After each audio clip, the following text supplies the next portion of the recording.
Hey, to pair your Huawei FreeBuds SE2 with any iPhone, first of all you have to remember to charge the case and earbud inside for at least 10 minutes. And then, when everything is fine and when you open this case, you will find that this icon turns green or starts blinking white. In the most cases, they are in the pairing mode automatically. But if this icon is not blinking for some reason, you have to touch the sensors right here and right here together. So it looks like that. We have to hold with our fingers and wait until this indicator on the front starts blinking.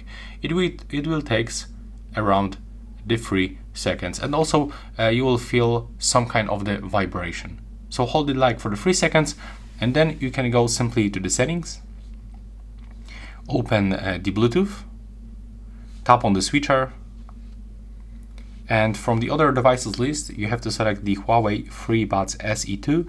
So you have to just wait until they pops right here on the list. And here we can find them, so click on them.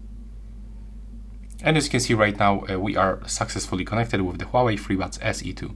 And if you want to use the Huawei AI Live application on the iPhone, unfortunately, you cannot do this. You can only get it on the Android phones. So that's all, bye!